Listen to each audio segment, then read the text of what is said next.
नमस्कार दोस्तों, आपका एक बार फिर से स्वागत है मेरी नई वीडियो में। और सबसे पहले शुक्रिया अदा करूंगा आपका कि आपने पुरानी वीडियो में मुझे इतना अच्छा प्यार दिया।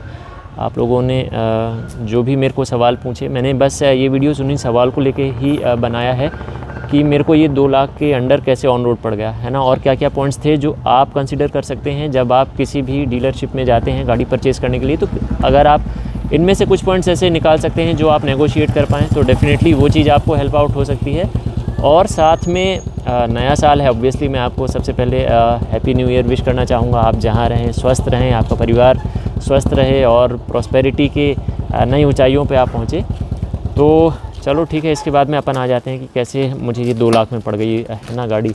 क्योंकि आपको पता है, ऑब्वियसली आप में से बहुत सारे लोगों ने बोला कि जो गाड़ी है आपके शहरों में 2,05,000, 2,07,000, 2,10,000 जो भी प्राइस है ऑन रोड, तो उस तरीके से पड़ रही है। तो हाँ, जाहिर सी बात है, क्यूरियोसिटी बनती है कि भाई स्पेशल एडिशन कैसे 2 लाख में मिल गया। तो मैं बता देता हूँ। पॉइंट नंबर 1, कुछ पॉइंट्स में ही मैंने ये पूरा का पूरा वीडियो डिवाइड किया हुआ है।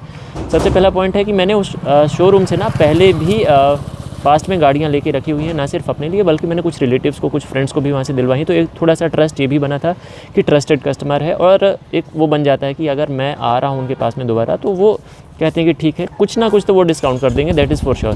तो मुझे जो इनिशियली इस गाड़ी के लिए बोला गया था वो 2,08,000 रुपये की प्राइस कोट की गई थी, लेकिन फिर उसके बाद में मैंने उनको साफ़ कर दिया था। दूसरा पॉइंट मेरा ये है, मैंने उनको क्लियर कट बता दिया था कि भाई मेरा जो बजट है वो 1.5 लाख रुपए का है एक्स शोरूम पे, और ऑन रोड ज़्यादा से ज़्यादा मैं 1,70 तक जा पाऊँगा, इसके ऊपर नहीं जा पाऊँगा। क्योंकि मुझे पता था कि मैं एक्स शोरूम कीमत पे तो इतना बार्गेन नहीं कर पाऊँगा, लेकिन जब कंसोलिडेटेड होगा कि मैं इसको जो इसका इंश्योरेंस होगा, जो इसका आरटीओ होगा, जो एसेसरीज़ होगा, वहाँ पे कहीं ना कहीं मैं बार्गेन कर सकता। तो मैंने उनको ये बोल दिया था साफ़ कि भाई 170 is good budget for me, इसके ऊपर मैं नहीं जाऊँगा।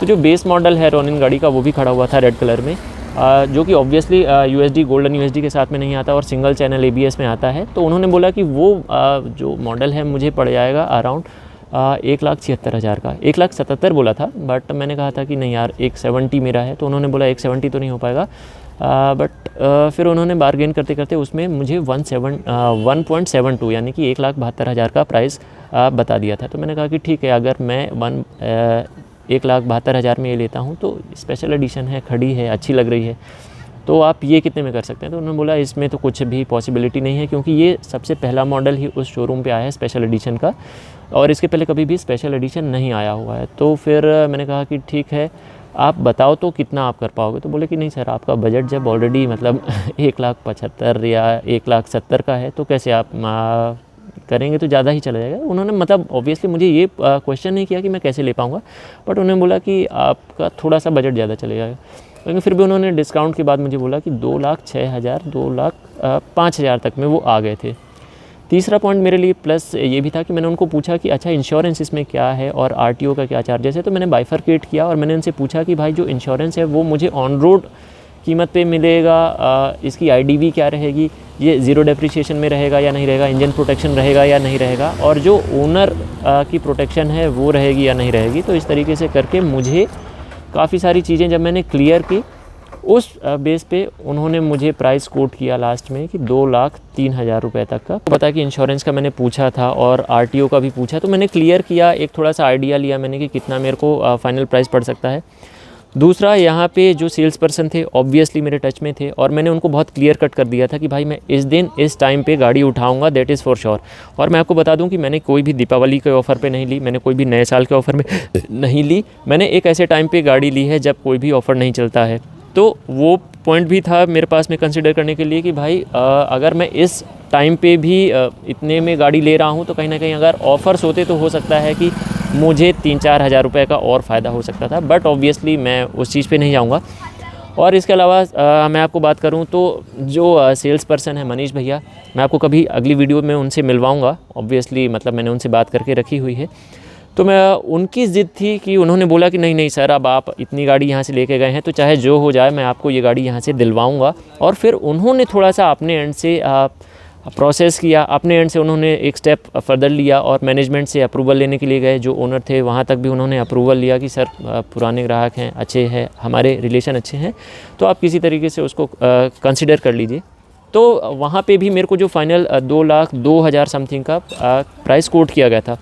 लेकिन अब आती है दोस्तों सबसे बड़े कैच की बात क्योंकि मुझे पता है कि मैं एक छोटे शहर से गाड़ी ले रहा हूँ। तो छोटे शहर में क्या होता है ना, मैं आपको एक प्रैक्टिकल बात बताता हूँ। अगर आप बड़े शहर में हैं, जैसे कि दिल्ली, मुंबई, कोलकाता में हो गए, या बेंगलुरु में हो गए, भोपाल में हो गए, टियर 1 या टियर 2 सिटी में आप हैं, तो वहाँ पे जो डीलर्स होते हैं उनके पास में बहुत लार्ज मास होता है ना।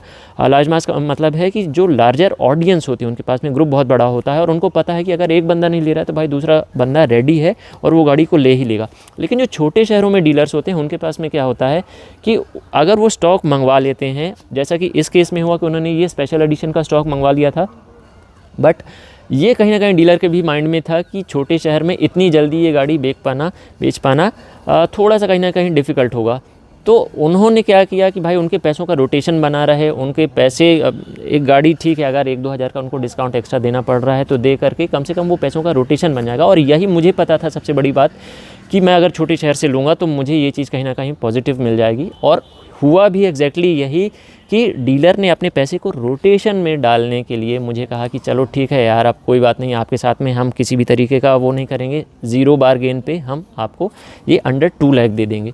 तो ये सबसे बड़ा मेरे लिए पॉइंट रहा। और इसी तरीके से अगर आप लेना चाहते हैं तो आप अपने आसपास के शहरों में ना, मैं नहीं कहूँगा कि स्टेट आप चेंज कर दीजिए, बिकॉज ऑब्वियसली वहाँ से आपका RTO जो है नंबर उसमें डिफरेंस पड़ जाएगा। तो अगर आपके शहर के आसपास में कोई छोटा डिस्ट्रिक्ट है, कोई छोटा सा डीलर है, आप वहाँ पे जा कर के ना एक बार पता करिए और उनको बोलिए कि भाई मैं गाड़ी लेना चाहता हूँ, आप बताइए क्या बेस्ट मुझे दे सकते हैं। तो प्रॉबेबली अगर मेरे केस में ये काम आ गया है तो हो सकता है आपके भी केस में काम आ जाएगा, ये चीज़ है।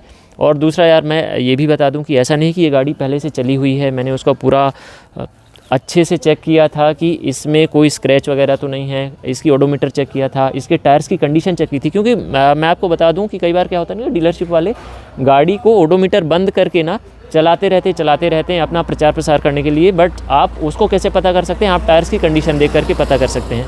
बट इसमें टायर्स की कंडीशन भी एकदम से बढ़िया थी, इसलिए मैं ये एश्योर्ड हो गया कि हाँ ये गाड़ी बिल्कुल चली भी नहीं है। और डीलर ने इसके पहले ये गाड़ी किसी भी तरीके से टेस्ट ड्राइव के लिए नहीं दी हुई है। तो that was a very good thing. तो दोस्तों यही कुछ पॉइंट्स थे जो मैंने कंसिडर किए ये गाड़ी परचेज़ करने के लिए। और आप भी अगर मतलब थोड़ा सा बार्गेन कर सकते हैं शोरूम पे जाके, आप थोड़ा सा उनसे, लेकिन ये क्लियर कट कर लीजिएगा कि आपका जो इंश्योरेंस है और RTO है वो क्या कंडीशंस पे है और कितना आपको पेमेंट देनी है। और आप उनको ये स्पष्ट बोलिए कि भाई मेरे पास में वो कंसर्न अथॉरिटी से उतने का मैसेज आना चाहिए, या मेरे को अगर मैं चेक करना चाहूँ तो मैं चेक कर सकूँ कि आपने कितना पेमेंट पे किया है। आप डीलरशिप वालों को ये बोल सकते हैं। तो जितना ज़्यादा ट्रांसपेरेंट आप उनके साथ रहेंगे और जितना ज़्यादा वो आपके साथ ट्रांसपेरेंट रहेंगे तो पॉसिबिलिटी है आपको उतनी ज़्यादा अच्छी डील मिल जाएगी। उसके साथ मैं उम्मीद करता हूँ कि आपको ये वीडियो पसंद आया होगा। और यदि अब आपके और भी कुछ सवाल हैं, आप चाहते हैं कि इसको मैं एक बार ना, जैसे मैंने बताया कि मैं फैमिली ओरिएंटेशन के साथ में लेके चल रहा हूँ कि मेरे को अपने मम्मी को भी बैठाना है या मेरे को अपने दीदी को बैठाना है, पापा को बैठाना है, तो उनको अनकंफर्टेबल ना फील हो, तो अगला वीडियो हम इसके ऊपर कर सकते हैं एक कि अगर लेडीज़ बैठती हैं साथ में या कोई पिलियन साथ में बैठता है तो वो कंफर्टेबल हैं या नहीं है, या आपके जो भी सुझाव हैं, सजेशन है, वो आप मुझे बताइए और मैं आपको डेफिनेटली उसमें फ़र्दर वीडियोस दूंगा। और मैं कोशिश करूंगा कि अब मेरे वीडियोस की जो क्वालिटी है वो इम्प्रूव हो। And once again thank you so much for giving me such love. और हाँ यार, एक चीज़ तो बोलना भूल गया भाई, प्लीज़ चैनल में ना, मतलब मुझे खुशी हो रही है कि आप लोग देख रहे हैं, वीडियो को पसंद कर रहे हैं। तो अगर पसंद आती है video, please give it a like और please subscribe to my channel so that मैं आपके लिए ना ऐसा कंटेंट और भी लाता रहूँ। ऑब्वियसली मैं लाऊंगा ही, लेकिन साथ में अगर आपको जितना भी जो सवाल हैं या बातें हैं डेफिनेटली मैं वीडियोस के थ्रू करता रहूँगा, तो आपको पता चलता रहेगा कि जेन्युइन रिव्यू क्या है ना। क्योंकि ये मैंने ख़रीदी हुई है, तो डेफिनेटली अगर उसमें कुछ अच्छा होगा तो मैं आपको अच्छा बताऊँगा, कुछ बुरा होगा तो ऑब्वियसली मुझे बुरा लगेगा कि यार मेरे इतना पैसा मैंने लगाया है और इस गाड़ी में ये दिक्कत है, तो मैं आपको वो भी अपफ्रंट होकर बताऊँगा। माइलेज टेस्ट भी अपन हर चीज़ करेंगे। तो यार बस ऐसे ही अपना प्यार बनाए रखिए और थैंक यू सो मच। जय हिंद।